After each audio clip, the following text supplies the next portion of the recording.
Olá pessoal, eu sou Rodrigo Mencalha, criador do canal do Veterinário Investidor, e hoje nós vamos falar um pouquinho sobre a taxa Selic, né? O que é a taxa Selic e de que maneira ela pode impactar na sua vida. Tá? Então, para a gente começar o nosso bate-papo, né, então é importante inicialmente diferenciarmos a Selic Meta da Selic Over, né?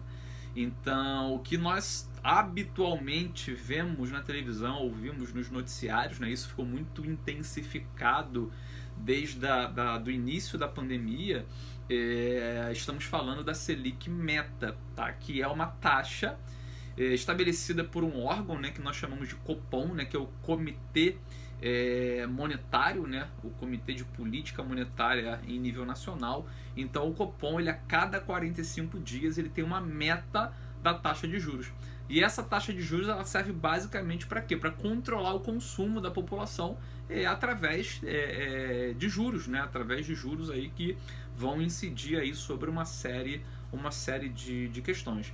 E essa Selic Meta ela também é utilizada muito pelos bancos, né? Então é um parâmetro que os bancos utilizam para determinar então taxas de juros de empréstimos, né, que acontecem aí diariamente entre as próprias instituições bancárias, tá? Então é isso que você vê diariamente aí na televisão. Olha, a Selic foi para tanto, a Selic subiu, a Selic desceu. A ideia é que a gente possa entender nesse vídeo de que maneira ela pode impactar na economia, na sua vida, né, e até mesmo na sua carteira de investimentos. Se porventura você ouvir falar também da Selic Over, isso é uma outra coisa, né? Selic Over então é uma média ponderada dos juros que são cobrados pelos empréstimos entre os bancos. Tá? E essa negociação é um volume diário também, tá? Então não tem nada a ver o que a gente vê nos noticiários. A Selic Over ela é muito mais utilizada aí pelos economistas e tudo mais, ok? Então é importante que você tenha aí essa noção dessa diferenciação. Você deve lembrar muito bem, né? Eu estou aqui inclusive olhando para o gráfico aqui ao meu lado, no meu computador, que mais ou menos aí por volta de outubro, né, agosto de 2020, agosto, setembro, outubro de 2020, nós tivemos talvez a menor taxa Selic da história desse país, né? Então nós chegamos aí aos impressionantes 2% anuais de juros, né? Isso é extremamente baixo para um país tradicionalmente inflacionário, né? Então realmente isso assustou muitos economistas, né? Mas foi extremamente importante naquele momento. Então, só para a gente traçar um paralelo, eu estou com esse gráficozinho aqui que eu estou colocando aqui agora para você. Janeiro de 2017 a Selic estava em 13% ao ano, e tradicionalmente o Brasil sempre foi um país de taxa Selic de 2 dígitos, né? Por isso que a gente sempre brincou que o Brasil é um país muito bom para renda fixa, né? E você vai entender por que isso nesse vídeo. E aí nós tivemos então essa taxa em 13%, que ela oscilou mais ou menos aí até o final de 2017, ela caiu até 7%. Ficou num patamar muito retilíneo, né, ali de 7, 6,5% até mais ou menos julho de 2019, foi quando a Selic começou então a cair, e principalmente aí logo no início da pandemia o governo se foi obrigado, né, praticamente a ir cortando os percentuais da Selic, e a Selic chegou a 2%. Justamente para quê? Você vai entender que à medida que eu corto os juros, nós conseguimos fazer uma política expansionista, né? Então a ideia foi que no auge da pandemia, todo mundo em casa, né? O governo muito preocupado, de fato, aí com a economia do país. Então a ideia era que esses juros muito baixos aí pudessem ajudar a população a não parar o consumo. Só que a gente sabe que esses juros artificialmente baixos, né? E entendo esse artificialmente baixos como um país que não está preparado para lidar com juros tão baixos, né? Nós tivemos aí um baita efeito colateral, que foi a inflação, tá? E aí o governo então começou aí mais ou menos em janeiro de 2021, depois da reunião de janeiro, o Copom então começou a aumentar os juros. Então fomos aí a 2,75, fomos a 3,5, fomos a 4,25, naquela tentativa de segurar a inflação. Porém, infelizmente, a inflação continuou subindo e continua até hoje, né, no momento que eu gravo esse vídeo agora em abril de 2022. E nesse momento, tá, nós temos aí a Selic, que foi determinada na última reunião em fevereiro de 2022 em 11,75%, e nós temos uma enorme expectativa da Selic continuar subindo. Então existe já uma previsão do mercado que essa Selic possa aumentar agora mais um ponto percentual e talvez na outra reunião aumentar também mais um pouquinho, de modo que a gente possa tentar segurar a inflação. Então a pergunta que a gente se faz ou deveria se fazer agora é: por que então a Selic está subindo? O primeiro ponto é inflação. Então você precisa entender, gravamos o nosso primeiro vídeo aqui do canal, que a inflação nada mais é do que uma oferta monetária exagerada, né? É a impressão do dinheiro, e entenda como impressão do dinheiro não somente a gente imprimindo papel, moeda, né? Hoje é muito mais fácil que isso, basta a gente colocar zeros. Então os bancos, o Banco Central, por exemplo, tem essa autonomia de simplesmente criar dinheiro digital, né? Então é o que a gente chama, né? O papel moeda e os seus derivados. Então hoje é muito mais fácil do que no passado. E isso gera um efeito colateral muito grave, que é o aumento dos preços. Porque o dinheiro, pessoal, ele nada mais é do que uma mercadoria. Então quanto mais dinheiro circulante, essa mercadoria passa a valer menos e, consequentemente, você tem proporcionalmente um aumento dos preços, né? Tanto de produtos quanto de serviço. E para completar, ainda temos, né? Vivemos num momento de guerra, né? Mais uma triste página da história mundial. Esse conflito entre Ucrânia e Rússia fez com que nós tivemos também aí um aumento generalizado de commodities, né? Tendo em vista, inclusive, que a Rússia é uma grande exportadora aí de petróleo, né? Então tudo isso impactou de uma maneira decisiva. E ainda no Brasil nós temos uma grande incerteza aí do cenário fiscal, nossa dívida pública subindo, né? Ano de eleição presidencial, então tudo isso está impactando pra caramba. Bom, e para você entender agora quais são então as consequências do aumento da taxa Selic, né? Então, mais uma vez, saímos de um patamar de 2% lá no auge da pandemia e hoje nós estamos nesse patamar aqui de 11,75%, como eu te mostrei no gráfico anterior, e muito provavelmente a Selic vai continuar subindo, tá? Já existe uma perspectiva aí da gente chegar a 13% até 14%.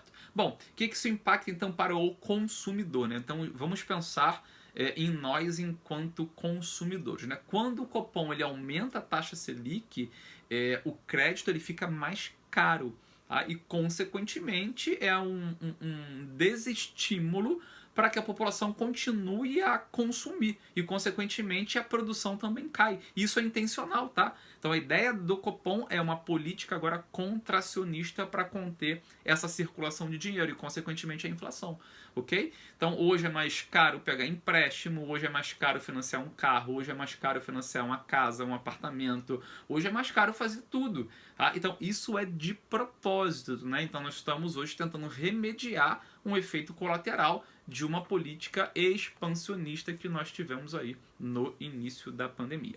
Bom, então como consumidor você já sabe que as coisas realmente, o crédito está mais caro para você fazer o seu financiamento. Bom, logicamente que isso impacta muito mais uma família de baixa renda do que uma família de classe alta, né? Não preciso dizer que a inflação alta, os juros altos impactam muito mais o pobre do que o rico. Bom, e você enquanto investidor, a renda fixa, por exemplo, ela hoje está mais atrativa, tá? Então hoje nós temos a nossa taxa, a nossa principal taxa de juros na casa aí de 2 dígitos, tá? Então hoje é muito mais rentável eu investir, por exemplo, nos títulos do Tesouro Nacional do que no início da pandemia, tá? E isso na renda fixa.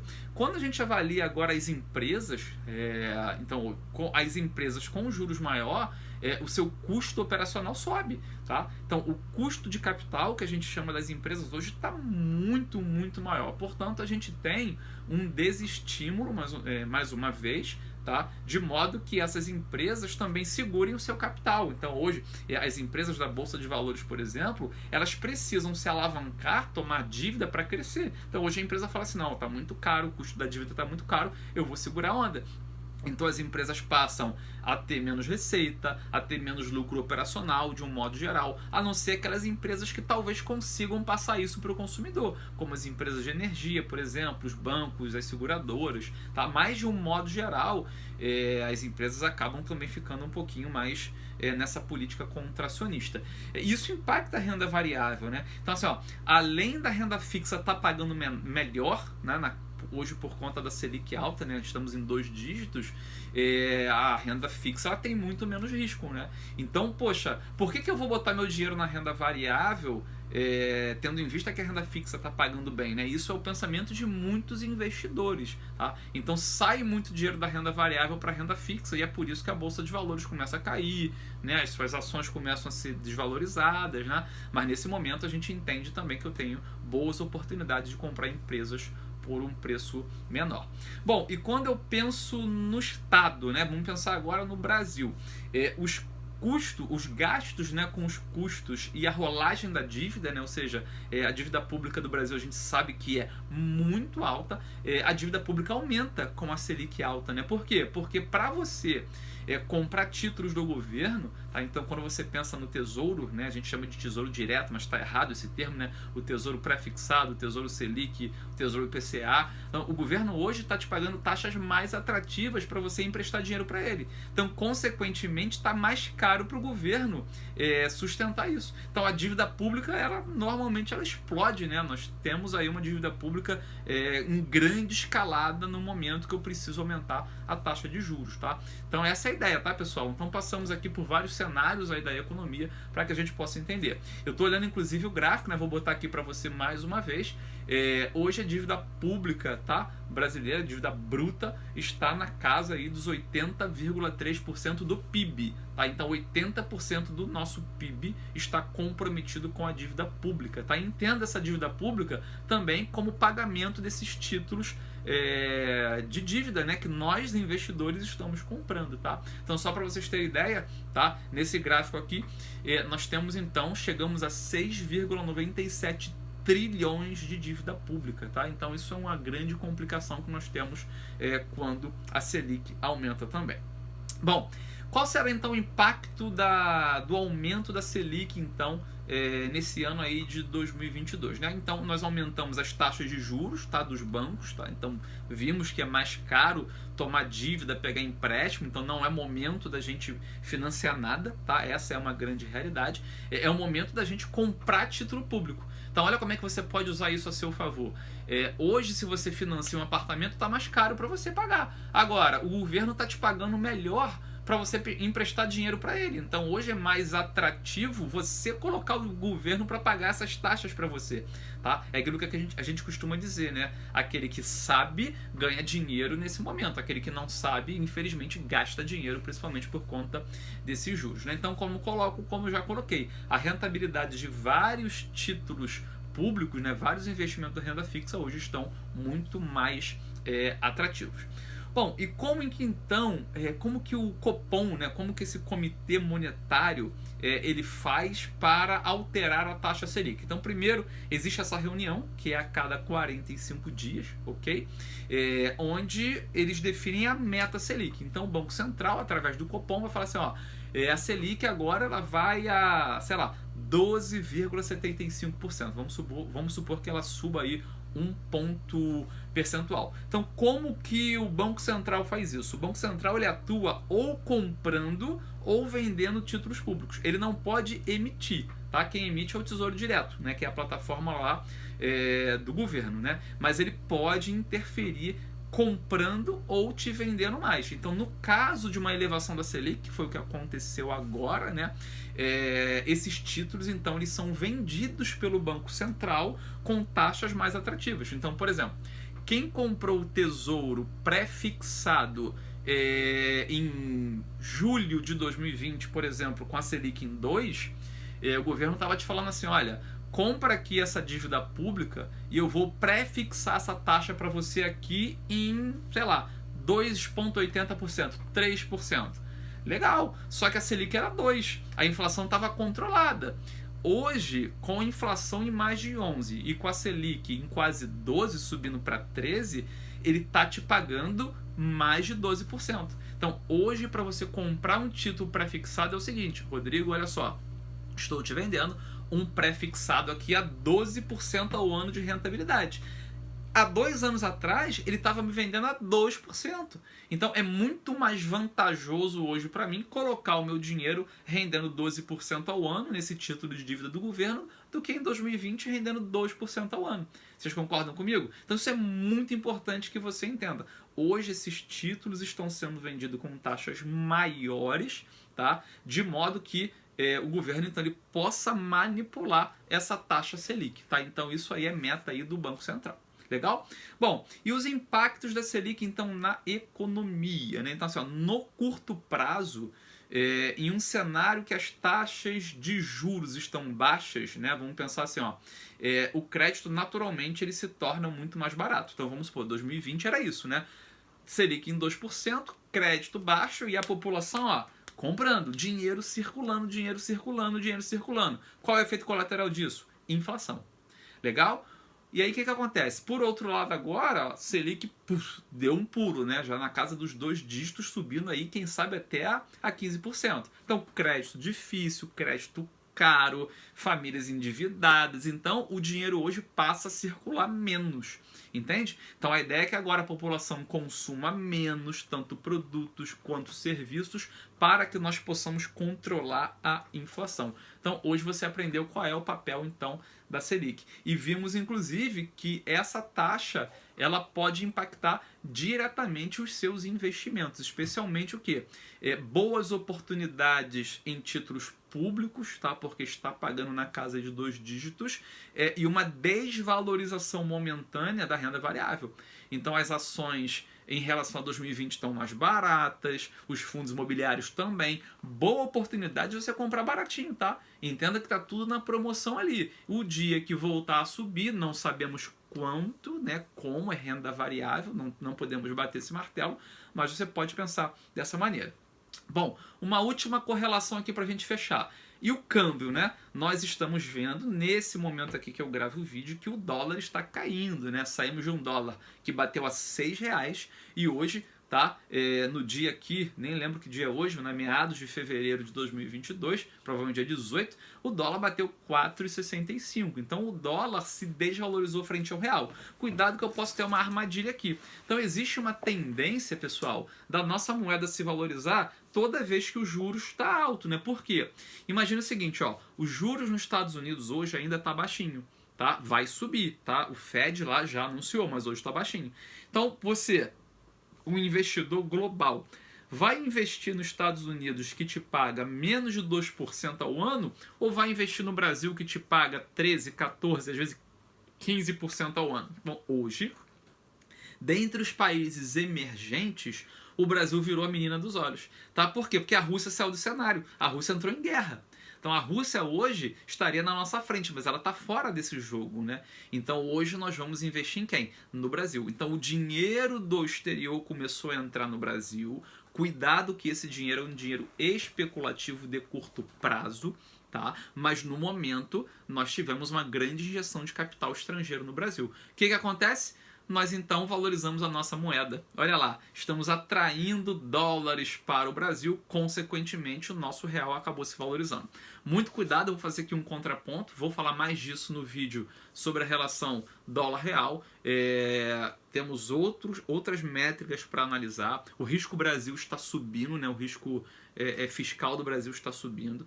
Tá? Existe uma métrica que é o CDS, que é uma espécie de um seguro contra os títulos brasileiros, está muito alto, tá? Então eu acredito que essa desvalorização do dólar frente ao real seja momentânea, até porque o dólar está se valorizando frente às principais moedas do mundo. Compara o dólar com o dólar canadense, com o iene, com a coroa sueca, com o franco suíço, com a libra esterlina, com o próprio euro, o dólar está se valorizando, tá? Então o Brasil, né, o real, ele teve uma disparidade, né? Então, enquanto esse índice que a gente chama de dólar index está subindo, nós temos aqui a relação dólar-real caindo, tá? Então uma baita janela de oportunidade para você se expor ao dólar agora, você que já investe lá no exterior, ok? Então muito cuidado com isso, o momento é muito oportuno, mas o jogo pode virar rapidamente. Quando? À medida que os Estados Unidos começar a aumentar sua taxa de juros, tá? Então o Fed, que é como se fosse o Banco Central americano, ele já anunciou o aperto monetário, ele já anunciou que o ciclo de juros americanos vão começar a subir também, e aí à medida que os juros americanos começam a subir, o dinheiro acaba indo embora, porque mais vale investir nos Estados Unidos, né, que é um país muito mais seguro que o Brasil em termos jurídicos, né, em termos fiscais, do que a gente arriscar o nosso dinheiro. Então o dinheiro só está no Brasil porque existe uma diferença de juros muito interessante dos Estados Unidos para o Brasil, né? Brasil com juros bem altos, Estados Unidos com juros bem baixos. Então esse risco, o investidor fala assim, não, está compensando. Por enquanto está compensando. Mas à medida que os Estados Unidos começar a levar a sua taxa de juros, e vai ter que levar porque a inflação lá está bem alta, pode ser que a coisa se inverta. Ok, pessoal? Então por hoje é só.